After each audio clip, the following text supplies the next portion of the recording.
할렐루야. 3월 17일입니다. 매일 성경 말씀 묵상 주님의 이름으로 시작합니다. 요한복음 13장 18절부터 30절까지의 말씀입니다. 내가 너희 모두를 가리켜 말하는 것이 아니니라. 나는 내가 택한 자들이 누구인지 알미라. 그러나 내 떡을 먹는 자가 내게 발꿈치를 들었다 한 성경을 응하게 하려는 것이니라. 지금부터 일이 일어나기 전에 미리 너희에게 일러둠은 일이 일어날 때에 내가 그인 줄 너희가 믿게 하려 함이로다. 내가 진실로 진실로 너희에게 이르노니 내가 보낸 자를 영접하는 자는 나를 영접하는 것이요 나를 영접하는 자는 나를 보내신 이를 영접하는 것이니라. 예수께서 이 말씀을 하시고 심령이 괴로워 증언하여 이르시되 내가 진실로 진실로 너희에게 이르노니 너희 중 하나가 나를 팔리라 하시니 제자들이 서로 보며 누구에게 대하여 말씀하는지 의심하더라. 예수의 제자 중 하나 곧 그가 사랑하시는 자가 예수의 품에 의지하여 누웠는지라. 시몬 베드로가 머리짓을 하여 말하되 말씀하신 자가 누구인지 말하라 하니 그가 예수의 가슴에 그대로 의지하여 말하되 주여 누구니까.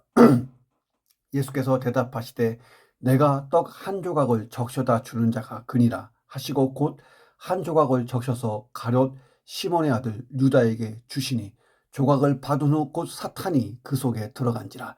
이에 예수께서 유다에게 이르시되 내가 하는 일을 속히 하라 하시니 이 말씀을 무슨 뜻으로 하셨는지 그 앉은 자 중에 아는 자가 없고 어떤 이들은 유다가 돈계를 맡았으므로 명절에 우리가 쓸 물건을 사라 하시는지 혹은 가난한 자에게 무엇을 주라 하시는 줄로 생각하였더라. 유다가 그 조각을 받고 곧 나가니 밤이더라. 밤이더라. 아멘. 자, 오늘 본문 보면 예수님께서 가룟 유다의 배반을 예고하십니다.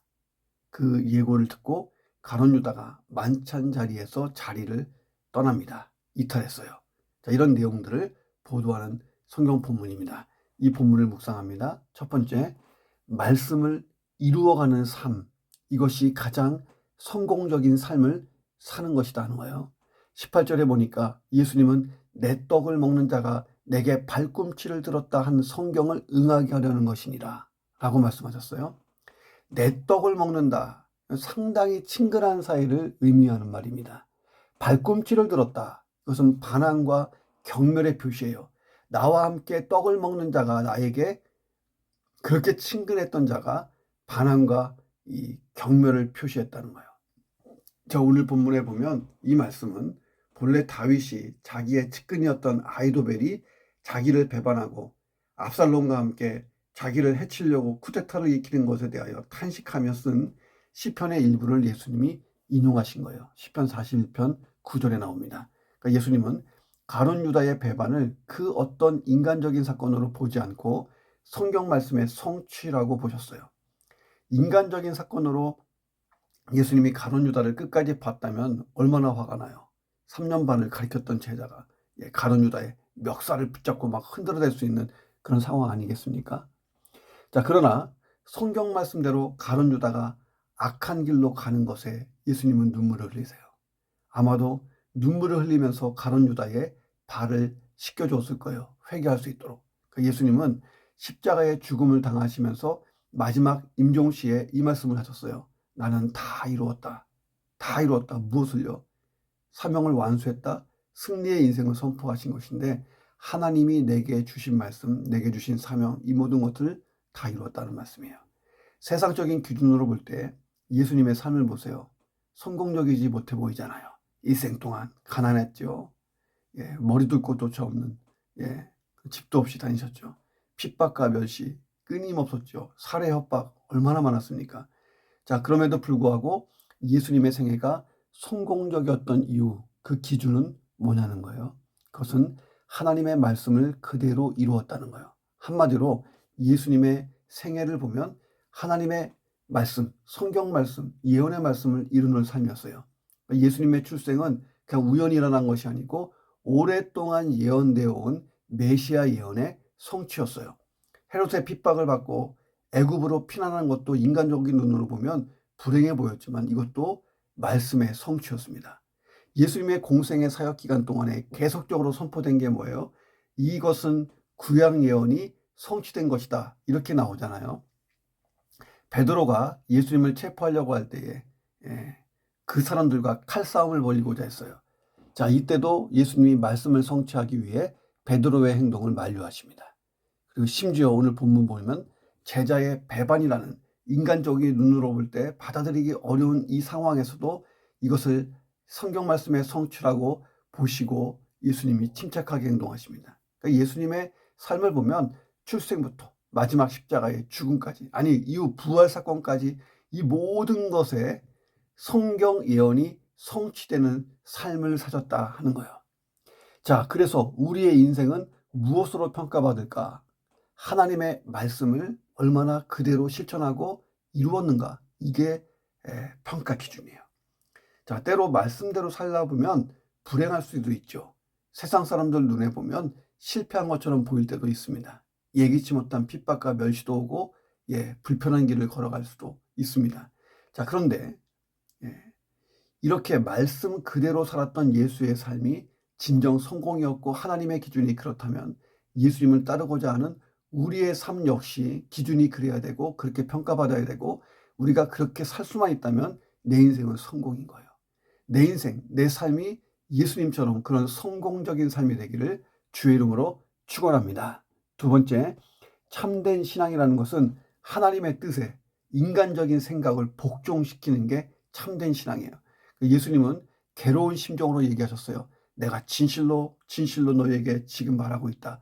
너희 중에 한 사람이 나를 팔 거야. 자, 가룟 유다의 배반을 예고하신 거예요. 10절과 18절에도 관련된 예언을 몇 번 예수님이 하십니다. 그러니까 사람들은 흔히 오해해요. 예수님이 가룟 유다에 대해 잘못 알고 계셨기 때문에 그를 제자로 선택했다라고 생각합니다. 이런 놈인지 모르고 뽑았다. 그러니까 선택을 잘못하신 거 아니냐. 사람 볼 줄 몰라서 가룟 유다 같은 사람을 제자로 선택하셨네. 그리고 마침내 그 제자가 배신해서 십자가에 못 박혀 죽는 실패한 인생을 살았네. 이건 세상 사람들이 보는 기준이에요. 자, 그런데 성경을 자세히 보면 이 거꾸로예요. 예수님은 가룟 유다에 대해서 너무나 잘 알고 있었어요. 너무나 잘 알고 계셨고 그를 제자로 선택하셨어요. 요한복음 6장 10절에 나옵니다. 예수께서 대답하시되 내가 너희 12명을 택하지 아니하였느냐? 그러나 너희 중에 한 사람은 마귀니라. 자, 예수님을 배반하고 팔아넘길 자라는 것을 누구보다 잘 아시고 확실히 밝히 알고 계셨음에도 불구하고 밤이 맞도록 기도하시고 하나님의 명령을 따라 순종해서 그의 제자로 이 가룟 유다를 뽑았다는 거예요. 그렇다면 생각해봐요. 자, 우리들은 보통 싫은 감정이 있는 사람, 저 사람 싫어, 왠지 느낌이 안 좋아. 자, 이런 사람하고는 식사도 같이 하는 게 좀 거북하잖아요. 자, 그런데 예수님은 당신을 팔아넘길 마귀 같은 제자를 삼아서 이 마귀 같은 가룟 유다를 삼아서 제자로 삼아서 3년이나 함께 동고동락했어요. 생각해 보세요. 3년을 동고동락하는데 저놈이 나를 팔 놈인데 저거 마귀인데 저거. 긴 세월 동안 함께 생활하시고 가르치시고 그렇다고 티도 내지 않고 끝까지 이 가룟 유다가 돌이키고 돌아올 것을 기대하시면서 3년을 보내셨어요. 그리고 마지막에 그의 발을 막 씻겨주시면서 최선을 다해서 이 사랑을 베푸십니다. 이 결과적으로 보면 가룟 유다의 이 배반은 예수님의 무능이나 실패가 아니에요. 이 모든 것 다 아시면서 원수 될 자를 끝까지 사랑으로 품고 기회를 주시고 회개하게 하려고 하는 그 예수님의 참사랑, 예수님의 하나님 되심을 증거해주는 계시의 사건이었다는 거예요. 신학자들은 이것을 선지자적 비관주의라고 말합니다. 사람들이 거부할 것을 아는데 하나님의 뜻에 순종하여 말씀을 선포하는 거예요. 내가 이 말씀을 선포해도 저것들은 분명 듣지도 않을 거고 나를 핍박할 거고 더 악을 행할 건데 소기에 경이 있기보다 더할 건데 그럼에도 불구하고 하나님의 뜻이고 하나님의 명령이니까 순종해서 그 말씀을 선포해요. 이게 선지자적 비관주의. 자, 이런 관점에서 보면 마귀인 줄 알면서도 하나님의 뜻에 순종하고 가룟 유다를 제자 삼고 그가 배반할 걸 아시면서도 품고 사랑해주고 기다려주고 바꿔주려고 했던 그 예수님의 사랑. 그 예수님의 사랑이 우리의 신앙과 사랑의 최고의 모범이다 하는 것을 우리가 배우게 됩니다. 참된 신앙은 하나님의 뜻이 있으면 내 생각을 복종시키는 게 참된 신앙이에요. 시편 40편 8절에서 시인이 그렇게 노래했어요. 이 시인의 고백이 우리의 고백이 되어야 합니다. 나의 하나님이여, 내가 주의 뜻 행하기를 즐겁게 합니다. 주의 법이 나의 심중에 있나이다. 얼마나 좋아요. 주의 법, 하나님 말씀이 내 심중에 있어. 그것을 그대로 행하는데 너무 즐거운 거예요. 그런 인생 사시기를 주의 이름으로 축원합니다. 세 번째, 그리스도인의 능력 있는 삶. 이 삶은 비결이 뭐냐면 자기 정체성 인식을 바로 할 때에 능력 있는 삶을 산다는 거예요. 내가 누구요? 내가 누구인가? 자기 정체성을 분명히 인식해야 된다. 사도 요한은 자기를 가리켜서 뭐라고 얘기해요? 예수님이 사랑하시는 자라고 말합니다. 예수의 제자 중 하나 곧 그가 사랑하시는 자가 예수의 품에 의지하여 누웠는지라. 자, 요한복음에 보면 여러 번 사도 요한이 자신을 이렇게 표현한 곳이 있습니다. 주께서 사랑하시는 그 사람. 현대 심리학자들이 인간의 심리를 분석할 때 반드시 거론하는 것이 정체성 문제예요. 현대인들은 자신에 대한 뚜렷한 정체성이 없는 반면에 대부분의 지도자들을 보면 자기에 대한 분명한 정체성을 가지고 있다 하는 거예요. 내가 누구인지 정확하게 알지 못하면 인생길에서 어디로 가야 할지 몰라 방황하기 때문에 그가 지도자가 될 수 없고 리더가 될 수 없다는 거예요. 사도 바울은 자신의 서신서를 시작할 때 이렇게 얘기했어요. 예수 그리스도의 종, 나 사도 바울은, 혹은 그리스도로 말미암아 사도가 된 나 바울은, 이런 표현 얼마나 많아요. 바울은 자신의 정체성을 나는 그리스도의 종이요, 나는 그리스도의 사도다라고 분명하게 규정하고 살았어요. 더해서 이 사도 바울은 이방인의 사도라는 정체성을 분명히 견지하고 있었습니다. 자, 그래서 그 정체성에 맞게 복음 전략에 전력 투구하고 기독교의 역사에 기초를 놓았던 것입니다. 사도 요한 역시 나는 주님의 사랑하시는 제자, 주님이 사랑하시는 제자, 주님의 사랑받는 제자라고 규정하고, 이 사도 요한은 끝까지 사랑의 사도가 되잖아요. 그 요한일서 같은 데 보세요. 사랑의 사도로서 최후에까지나마 하나님의 계시를 전하고 초대 교회의 큰 기둥이 되어서 2세기의 교부 시대로 이렇게 넘겨주는 역할을 하잖아요. 침례 요한은 광야에서 외치는 자의 소리라는 정체성을 가지고 이제 앞으로 메시아로서 사역을 시작하실 예수님의 길을 예비하는 사명을 잘 감당했어요. 광야에서 진짜 외쳤잖아요. 사람들에게 회개해라. 메시아가 오신다. 자, 그렇다면 나는 누구인가? 나는 나 스스로의 정체성을 어떻게 인식하고 사는가? 중요해요. 그리스도인의 능력 있는 삶은 분명한 자기 정체성 인식에서 나오는 것입니다. 예수님이 침례받으실 때에 하늘에서 들려온 하나님의 음성이 있었어요. 이는 내 사랑하는 아들이요, 내가 기뻐하는 자다. 이 음성을 듣고 예수님은 정체성이 생긴 거예요. 나는 하나님의 사랑받는 아들이고, 그리고 하나님의 기쁨 그 자체다. 이런 정체성을 갖고 사신 거예요. 그래서 십자가의 죽음에서도 아버지 하나님만 바라보면서 흔들림 없이 이 사명의 길을 완수하신 거예요. 그렇다면 내게 주신 사명의 길을 끝까지 달려갈 수 있는 능력의 원천되는 나의 정체성 한번 바로 세워보시기를 주의 이름으로 축원합니다. 오늘날 그리스도인들의 삶이 흔들리고 교회도 흔들리고 세상의 조롱거리가 되는 이유가 뭐예요? 정체성이 분명하지 않은 거예요. 나는 누구인가? 나는 그리스도인이요, 빛과 소금이요, 왕같은 제사장이요, 하나님의 자녀요, 천국의 기업의 상속자요, 기타 등등 성경에 얼마나 많아요. 그 외에도 내가 주님과 맺은 이런 관계와 나의 일생 속에서 경험했던 수많은 신앙의 체험들을 통해서 나의 정체성, 나는 누구인가? 잘 세워보시기를 주의 이름으로 축원합니다. 네 번째, 하나님의 축복이 큰 만큼 마귀의 유혹도 가까이에 와 있습니다. 참 귀한 말씀이에요. 예수님을 팔 제자가 누구인지 서로 의심했어요. 갸우뚱갸우뚱 하는데 베드로가 요한에게 알아보라고 머리짓을 합니다. 누군데 했던 거예요. 요한이 조용히 예수님께 물어봤어요. 예수님이 한 가지 동작으로 사인을 주시죠. 27절에 보니까 예수님께서 떡 한 조각을 적셔다가 가룟 유다에게 딱 줬어요. 그가 그 떡을 받자마자 사탄이 그 속에 쏙 들어갑니다. 들어간지라.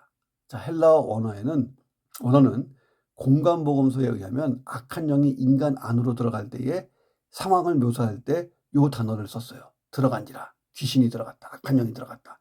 자, 13장 2절에 보면 마귀가 가룟 유다의 마음에 예수를 팔려고 하는 생각만 집어넣었어요.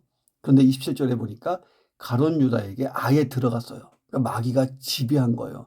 그의 전인격을 점령한 상태가 이뤘어요. 그러니까 이제부터 가룟 유다는 마귀처럼 된 거예요. 우리가 눈여겨봐야 될 게 뭐냐면 27절 보세요. 곧이라는 단어입니다. 가룟 유다가 예수님으로부터 떡을 받자마자 지체 없이 마귀가 그 속에 들어가 그의 마음을 점령했다는 거예요. 다시 정리해 볼게요. 예수님이 사랑하시는 제자 요한이 예수님께 물어봐요. 예수님 누군데요? 야, 내가 떡을 꿀에 찍어가지고 주는 그놈이 나를 팔 거야. 자, 근데 그 얘기는 바로 옆에 있던 가룟 유다도 들었거든요. 왼쪽에 가룟 유다, 오른쪽에 요한. 비스듬히 누워서 밥을 먹으니까 요한이 예수님 이 가슴에 기대어서 말을 했고, 예수님이 오른손으로 떡을 찍어서 왼쪽에 예수님 머리를 기댄 가룟 유다에게 딱 준 거예요. 이 내용을 들었던 가룟 유다가요, 얼마나 섬찟했을까요? 내가 예수를 팔려고 하는 이 생각을 어떻게 선생님이 하셨지? 예. 흔들릴 수 있잖아요. 그때 흔들리지 않게 마귀가 쏙 들어가 버린 거예요. 그동안 가룟 유다의 마음을 느슨하게 지배하고 있던 마귀가 예수님이 유다야, 회개해, 돌이켜, 최후의 애정으로 떡을 딱 찍어서 그에게 주시자 마귀도 가룟 유다의 마음이 흔들리지 않게 신속하게 행동하는 모습을 봐요. 자, 우리는 예수님과 함께하는 이 거룩한 만찬장에 마귀도 함께 있었다는 사실에 진짜 깜짝 놀라야 돼요. 이 땅 어디에도 마귀의 역사가 없는 곳이 없다는 거예요. 자, 그래서 사도 베드로가 얘기한 거예요. 근신하고 깨어라.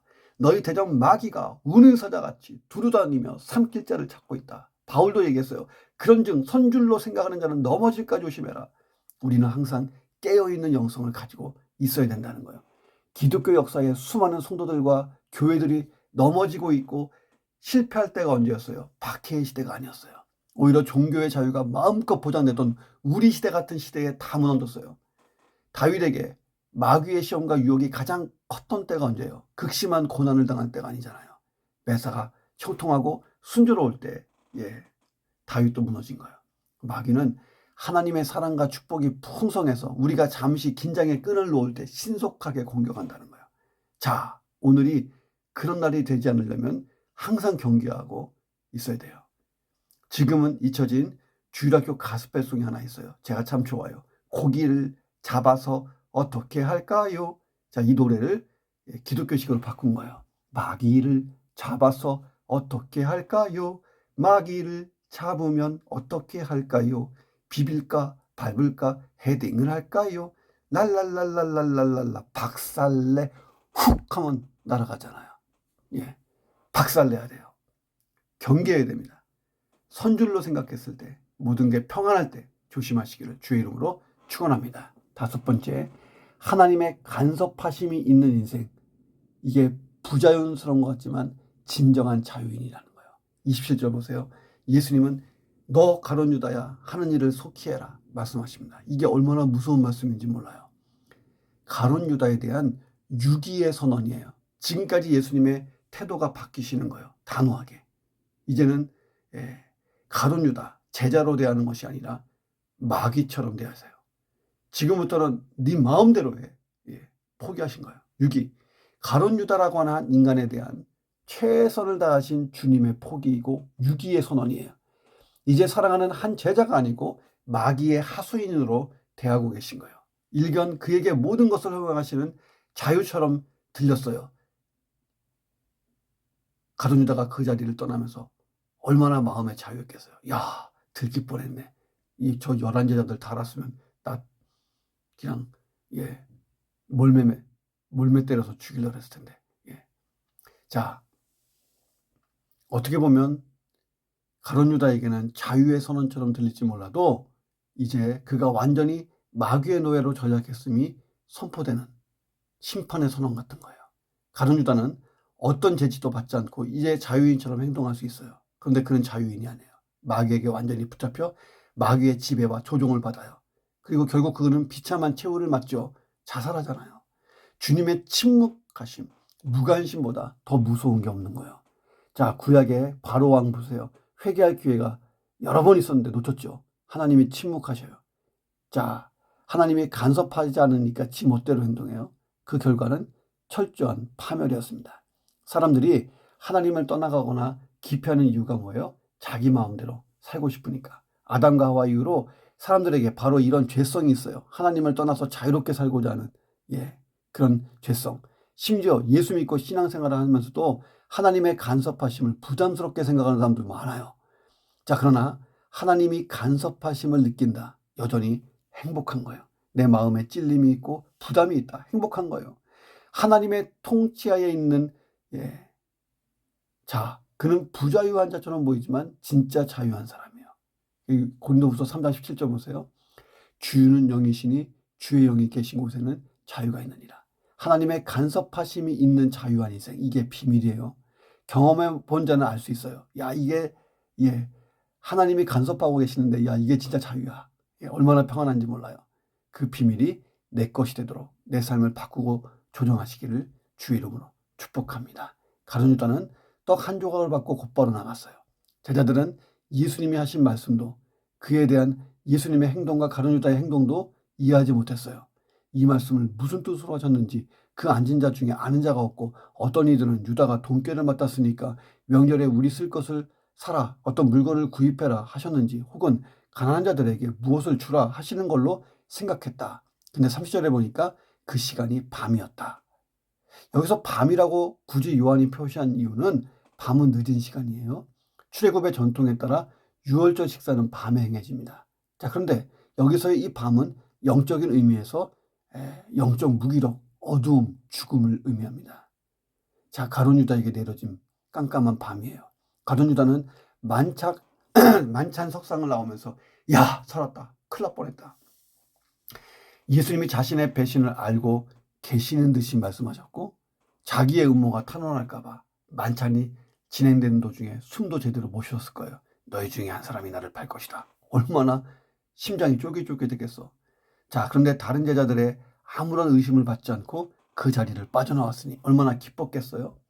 자, 그런데 그 길이 자신의 파멸의 길이 됐다는 거예요. 은 30만 생각하며 발걸음을 재촉해서 대제사장의 집으로 발걸음을 옮겼을 거예요. 그런데 그 이후 기록을 보세요. 은 30 한 푼도 써보지 못하고 자기 편이 되리라고 생각했던 자들은 다 자기들을 냉대하고 싸늘한 냉대 속에서 끊임없는 죄책감과 절망감에 휩싸여 자살하잖아요. 하나님을 떠난 어떤 자유도 생명도 무의미하다는 것을 보여주는 거예요. 오늘 나는 살아있는 신앙인이 되어야 돼요. 예수님께서 초대교회, 사대교회에 하신 말씀 있잖아요. 내가 내 행위를 한다. 너는 살아있는 이름은 가졌지만 너는 실제로 죽은 자다. 자, 우리는 산자가 되기를 주의 이름으로 축원합니다. 하나님의 간섭하심이 있는 인생, 자유한 것입니다. 오늘도 주의 인도하심과 간섭하심을 받아서 하루를 잘 걸어가시기를 주의 이름으로 축원합니다. 하나님, 내 삶이 말씀을 다 이루어가는 삶이 되게 하시고 예수님처럼 인생을 아름답게 사명 완수의 끝으로 마치게 하여 주옵소서. 하나님의 뜻에 내 뜻을 항상 복종시키는 믿음과 순종을 주시고 그리스도인으로서 내 정체성 바로하고 살면서 능력 있는 신앙생활하게 도와 주옵소서. 하나님의 통치 아래 있고 마귀가 유혹할 때 그 유혹을 이겨내는 하나님의 간섭하심을 받는 자유한 인생으로 잘 살게 도와 주시옵소서. 존귀하신 예수님의 이름으로 간절히 기도드립니다. 아멘.